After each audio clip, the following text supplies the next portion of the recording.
show compassion and said to me, "Off the road of love." We are back with you. It's in the Village with Anselm Marjorie on the Southern through Friday from 8 to 9:30 p.m. That's 8 to 9:30 p.m. You can reach us here at 973-327-3626. That's 973-327-3626. Before we get to the guest in the studio tonight, I want you to take a little listen to this Strollers commercial for Clybourne Park. The Strollers present Bruce Norris's Pulitzer Prize-winning play, Clybourne Park, Fridays and Saturdays, November 7th, 8th, 14th, and 15th at 8 p.m., and Sunday, November 9th at 2 p.m.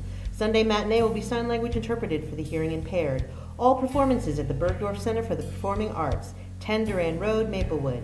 Adult tickets, $20. Student senior, $15. For tickets, call 973-761-8453 or visit our website, www.thestrollers.org. Don't stay at home. Come play with the Strollers.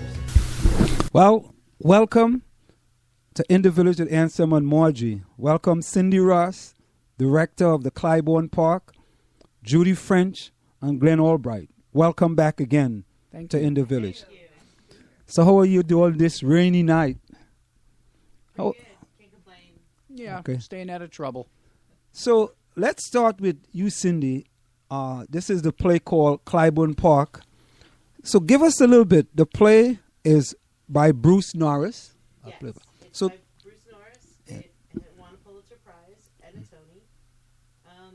It takes place in 2 acts. Act 1 takes place in 1959, and Act 2 takes place in 2009. It's kind of an interesting piece in that the family that purchases the house in Lorraine Hansberry's play A Raisin in the Sun plays a part in this, as they are the family that purchases the house that is for sale in Act 1. And it's because they have purchased the house that is the catalyst for Act 1. They are an African-American family moving into Clybourne Park, which is a Chicago neighborhood. It's for real. It's a real neighborhood. What part of Chicago? Is it on the south side of Chicago? Is it on the west side? I think it's North Chicago. Okay. Don't quote me. And that area of Chicago has not been integrated. So this is a big deal that this house has been sold to an African-American family. And what happens in Act 1 is the family that is selling it, they don't know that, and they quite honestly don't believe that they care. They just want to leave the house because there's been a tragedy that's happened there, and they just want to leave. However, there's a housing coalition, like a community development for their housing, and a committee, and the committee is very against the integration. So the committee one of the committee members comes to visit the people who have sold the house and say, we don't want you to sell, and in fact we'll take measures so that you don't sell to this African American family. And so you kind of get to see where that's going to go. And then Act 2 takes place in 2009. It's the exact same house, however, it has been now fully integrated, and what was happening in the 80s and the 90s with the economy, and it completely turned around. It became not an affluent section of Chicago, but a poverty-stricken section of Chicago, and it's now becoming revitalized. And it was predominantly African-American and other ethnicities, Hispanic, Latino, Asian. And now what has happened is, because it's an up-and-coming neighborhood, a white family has purchased the house. And again, the housing coalition, the community housing coalition, gets involved because of the renovations that are being done in this house, because it's in bad shape. The couple that has purchased it, they want to make some renovations that will that are not in keeping with the aesthetics of the neighborhood. They're going to make it bigger, wider, whatever, dig something in the background, in the backyard, and that has some people concerned. But of course, this is all masking a much deeper situation, which is, are these, are these things really happening because of, the house, and is everyone really concerned about that, or is it the fact that, these areas, this community is becoming integrated, whether it be African American or white? Hey man, songs very interesting. I could tell you, it sounds like a play that you definitely want to go and see.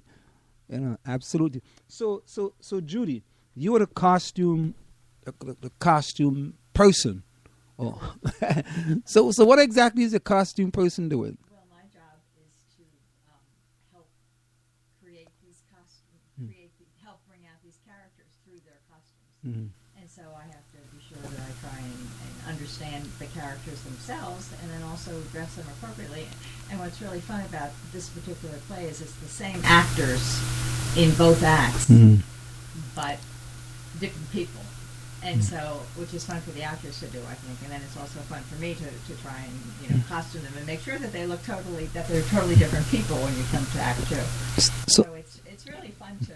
So how do you come up with figuring out how you're gonna dress a person for Act 1, and then dress them for Act 2, which is two different acts? It's like a turnaround then, from one to the other. Yes, Yeah. yes. Well, you do. I always do a couple things. I always like to cheat a little bit and go to Lincoln Center and go to the Performing Arts Library and watch the original production. Oh, okay.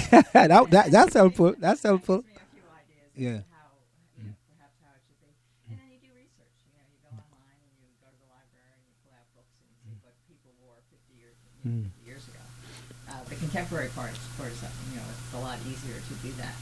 But so that's really what you do, and then you just start plugging through. And working with Cindy is always a treat because she likes to really plot everything out ahead of time. So she gives me a really good head start. I want stockings, and gloves, and handbags. I would think that the costume is very important to make it truly to bring out the play, and the era of that, Right. and the place in Chicago and all of that stuff. So I can see there's a lot of research that really has to go into it in order to make it like a real.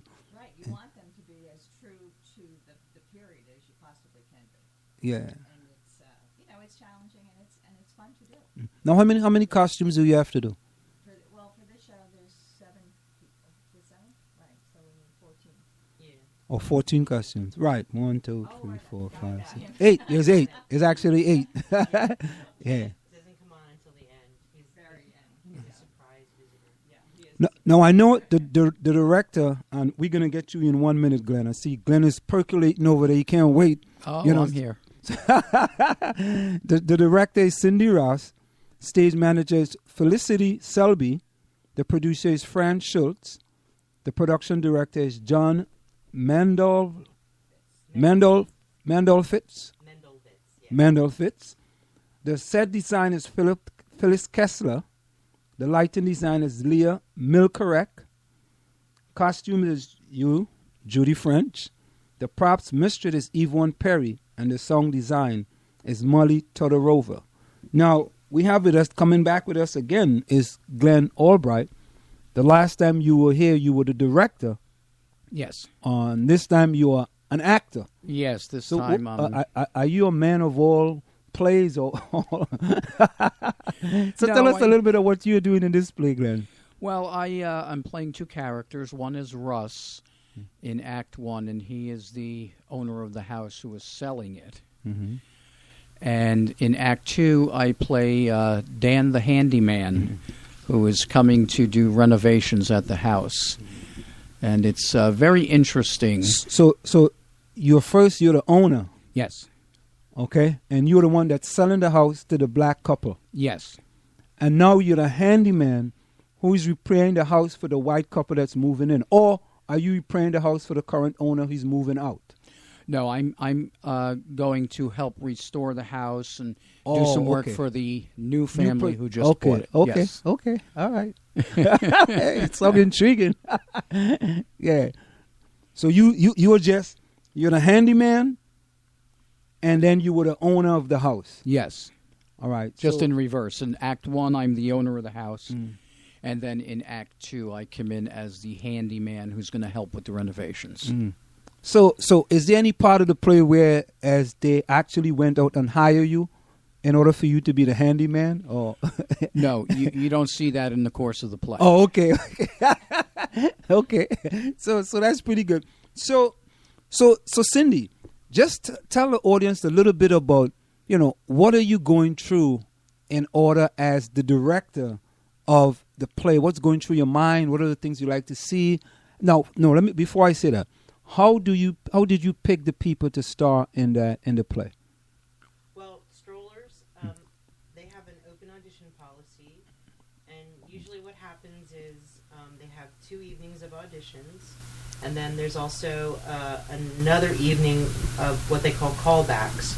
So if I was interested in, how they auditioned at, one of the first 2 dates, I would then ask them to come back at the callback with other people who I felt would, be befitting for the characters in the show. And it's, for me, I believe that a good show, going to see a good show, for a director, 90% of it is casting the right people. All right. If you can get the talent, and then my job is just to stay out of their way while we rehearse. And I was just very lucky that at these auditions there were people that were very, very good. You want to make sure that they can read the script. That's what I want to make sure. They're provided with at the audition. You come in, you fill out a form that has your information on it, and maybe you give a little bit about what your experience has been on stage. And then you're given what we call sides, which are parts of the script to look over. And then you'll be called in with, 1, 2, 3, 4 other actors. You'll get up on stage and you'll read those sides for the director and whoever else might be, watching the audition. And I'm looking to make sure that the people can read, that the people have some kind of an understanding of who the character is, even though they only have a few pages of dialogue. You look at many things. You look at, are they age appropriate?